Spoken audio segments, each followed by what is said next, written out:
Hello everybody, my name is Brink and welcome to another episode of Resonant Rise. Today we're going to be working with a little bit of Botania and then we're going to jump to other stuff. But I'm not going to spend a whole episode on Botania, I'm just going to go quickly through it. We've done it before, but I think I've set it up in a certain way where it'll make sense to a lot of people for future reference. So if you'd like to favorite this video, that might be a good idea because I'm going to be going step by step and in a quick way, so I won't waste anybody's time. Let me show you what I've done here off camera though. I set up a copier machine. This is by Bibliocraft, yep. And both machines are necessary to be able to do this. There is a glasses also that you'll need so that you can see how much XP is needed for each craft. And so when you wear your glasses, you can sort of see it says 31 ink and how many books? 17 books. Without the glasses, you can't see these things. So you don't know how much ink you have left, or how many books, or how many levels. The levels show up in green, and they'll show up here. The book that you want to copy, when you enchant a book, you take it over here, slap it down, then you shift right-click it, and it'll appear here as a blocked canvas. See these little wooden things? You have to craft them. And the book will be copied onto there. You can just grab it with your right click and place it right in this area. And then the machine will start pumping out the books. I have it set up so that it's a item transfer node, a node transfer pipe into this chest. And it pumps them out here. So I've enchanted protection 4 on my new armor. They're made of obsidian. As you can see, I've taken some creeper blasts on them already, but that's another story for another day. Let me just explain before I get into this though, that I'm going to be setting up in this area. You will need to collect a lot of mystical flowers by Botania, and those I would recommend that you get more white than any other color. It seems like some of the crafts require white, but then the other crafts pretty much alternate within colors. So white seems to be the most important one. You're going to need a few more of white over any of the others. So we could start like this. So let's show you how I'm going to be doing this. The first thing we're going to do is an infinite water pool. So let's set that up. I'm going to put a water pool right here. And we'll put it here and we'll turn the dial so that it's exiting. And then we can put our tank above that. Right there. And that'll fill up. And we'll always have water here so that we can put it in our apothecary, which will be right next to it. So let's start. We'll need a lexicon. A lexicon is just a book with any vanilla sapling. And so I have a lot of spruce saplings, so I picked that one. This is the most detailed magic mod you can get. It lists everything. It's very clear. Clearer than the other magic mods that I've gone through. And I like a few of the magic mods, don't get me wrong. But this one seems to be the most clearest of all. Since I'm going to be doing some basic stuff, I won't need it for now. I will be using it later. But let's keep going. An apothecary is just slabs and cobblestone with any color petal. And a petal is just one of the mystical flowers in your crafting grid. It'll produce 2 petals. So here's our apothecary. This is how we do basic magic on Botania. We fill this up with water, and then we can drop in the certain elements. And the elements have certain combinations that have to be precise. Alright, I went back in to get a bucket of water. We're going to need it, a bucket. And so now what we do, we're going to take 4 white petals. Let's grab some petals from in here. Let's do 12. We have 12. That's an even number of 4. So we can do this. What we'll need also, aside from this, is some seeds. Some regular vanilla seeds. So we can go in here, and I'm sure I have some. There are other seeds that you can use, but oh, here goes. Vanilla seeds are so plenteous, so I don't mind using them. So what we do is each craft, you can't really throw in a stack of these. You have to separate them out by the exact number. So here's 4. Then we drop in the seeds, and it'll give us back a daisy. Alright guys, you space them out every 2 spaces, and then you can place some logs of wood around them. And you'll see that they'll begin to change after about 40 seconds to 1 minute and 20 seconds. And then you can collect them with a regular axe. The next thing we're going to do after this, and I'll collect all of the wood just to get them out of the way. I've collected a number of them already. We're going to be using stone also. So you can see I have a stack of wood already. We're going to place the stones around, and then we'll collect those. Alright, the stone is converting already. It seems to be going on this side first before that side. I don't know why. But at any rate, what we need to do now is take some of this wood and convert it into logs and make these twigs, living wood twig. We'll make 3 of them and line them up in a diagonal, and then place whatever choice color you want. I'm going to just pick red because I've made a red already. And we'll convert this and make the petals, and here we have red. So we can place a red on each end, and now we have a red twig wand. A wand of the forest is what it's called. So let's collect some of these.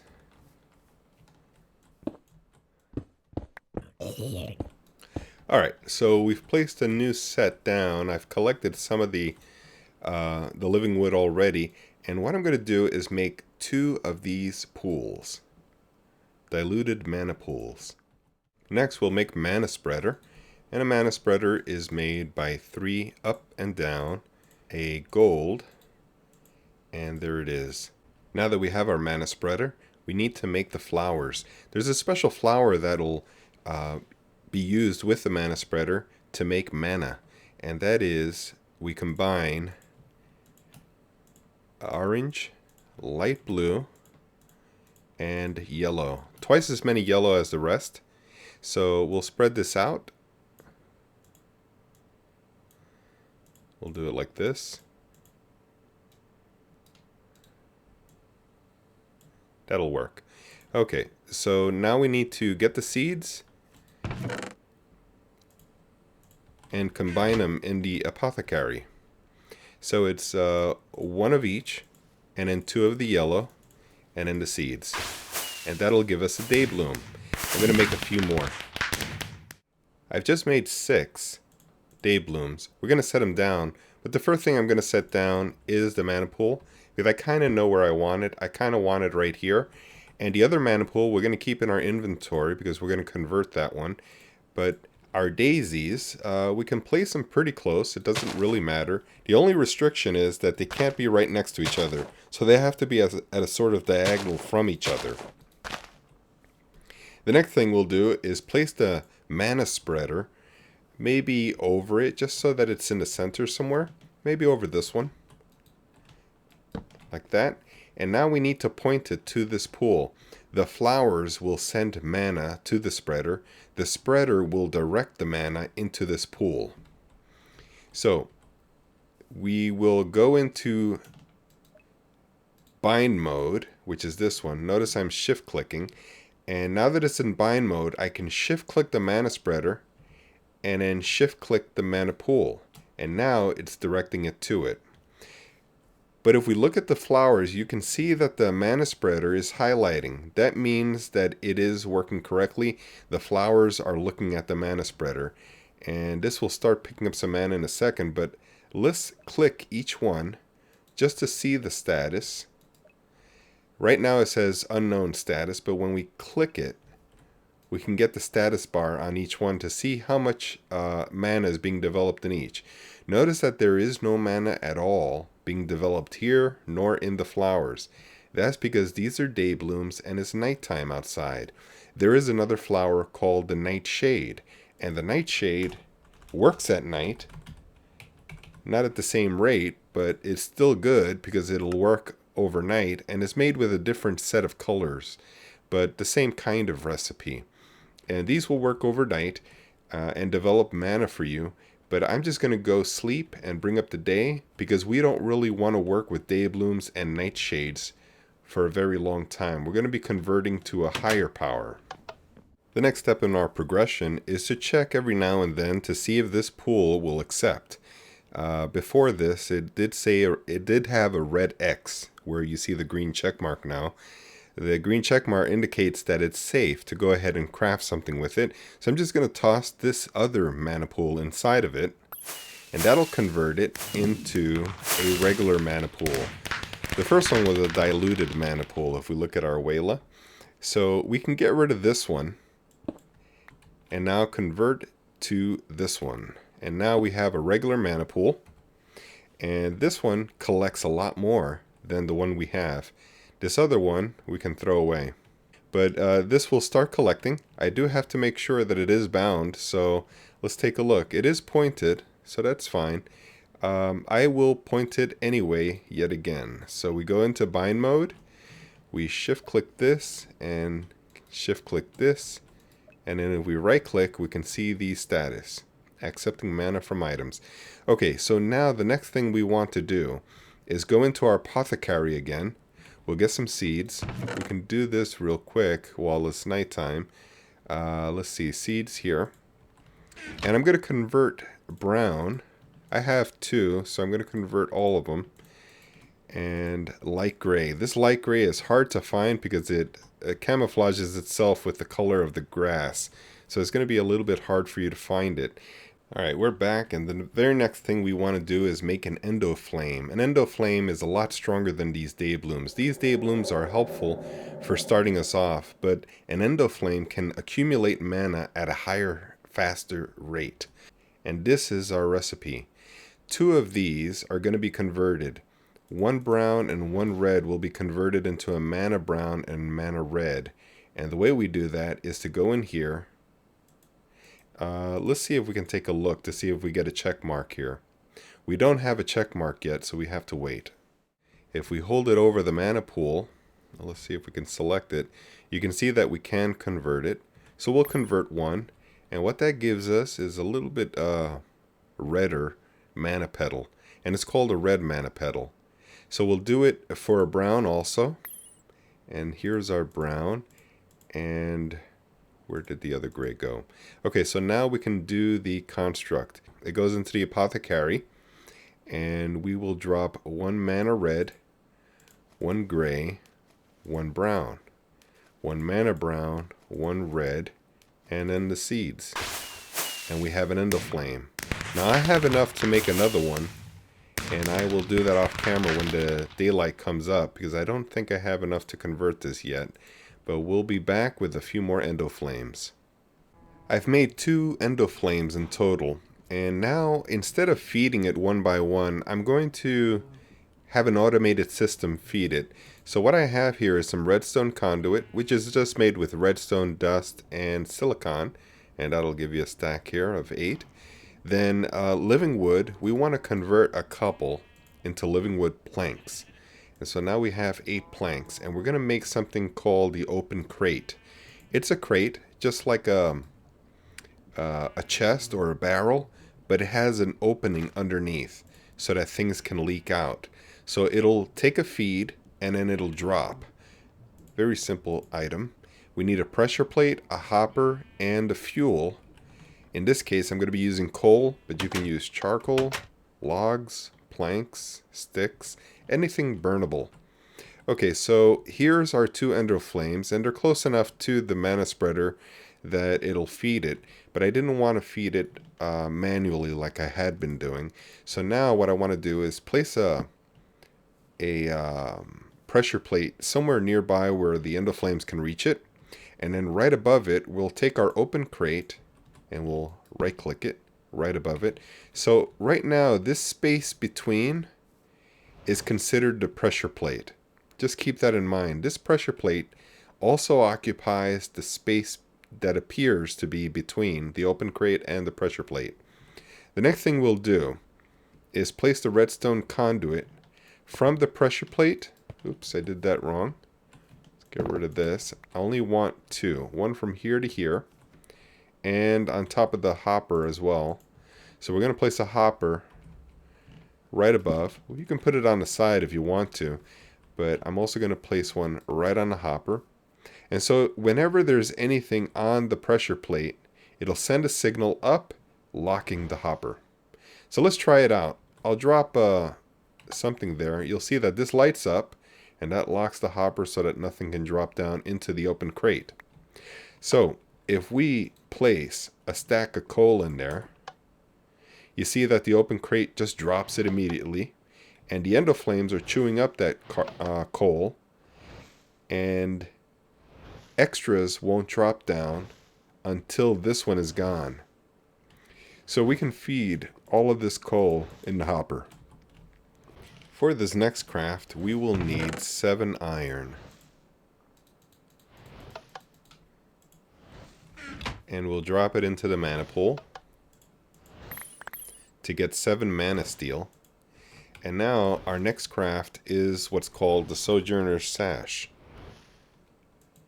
We're going to need a Rune of Earth and a Rune of Air. Let's do the Rune of Earth first. It's 3 mana steel, mushroom, coal, and a stone. I have the coal, I have the stone, but I need a mushroom. And that's easily found. I think I have some down here. I do. I have been growing them. We will need also a runic altar. And that's really the next step. Let's do the runic altar first. Living stone. Okay, so we can drop a mana pearl or an ender pearl in the mana pool, or a diamond. I think I'd rather drop a diamond.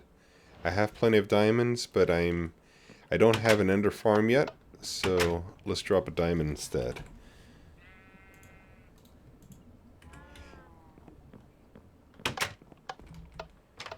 And that goes into the mana pool. And that gives us a mana diamond. Okay, let's go back to it. And we were making a runic altar.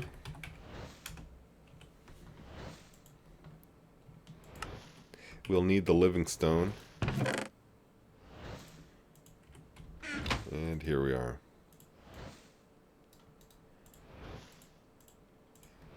I am making another mana spreader before I lay the runic altar down. And what we'll do, we'll point... Oop, it fell down. Okay, we'll connect these together. The mana spreader has to touch the mana pool. And we're pointing it this way, so we can probably place the runic altar right about here. It can have some space between.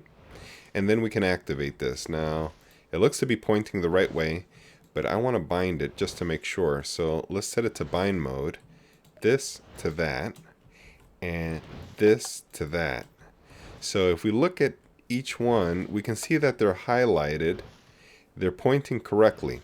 So this, now we can start doing our recipe. It is 1, 2, 3 mana steel, a mushroom, a coal block, and I believe it was a stone. So let's try that. 1, 2, 3, and it doesn't have to be in the right order. It can be in any order. A stone, and then 1 coal. And that should do. Now if we look at our wand, we should get a progress bar. And there it is. And you can see that it's working already. It's draining up the mana going into the mana spreader into the runic altar. And you see that little ball of lightning in the middle? When it starts flashing up and down, that means it's ready to end. And to end it, we will need 1 living rock. Okay, there's the lightning bolt we were looking for. All we need to do is just drop this there, and that completes it. Now we can wand it. Rune of Earth. Our next item is the Rune of Air. Now if we take a look at what we're making, it's a Sojourner Sash. We're looking at this one. We'll need 3 mana steel, a string, a feather, and a carpet of any color. So let's put them in.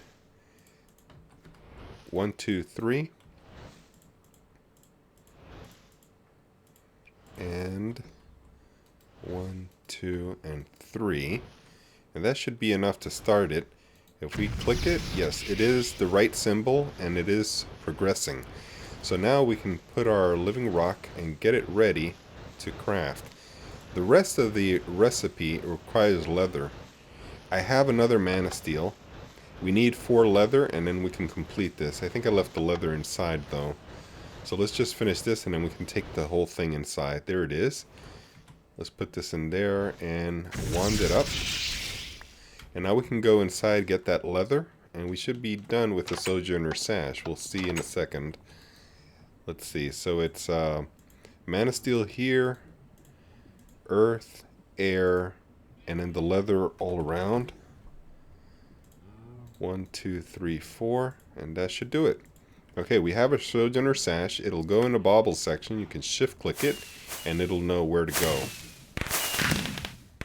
The next craft we want to do is a sash of magnetization, or a ring of magnetization. That's this guy here. We're just going to need some basic ingredients, and it's all going to be in a crafting table. No runic altar. So we're going to need 4 mana steel here, and then 4 more mana steel. So a total of 8.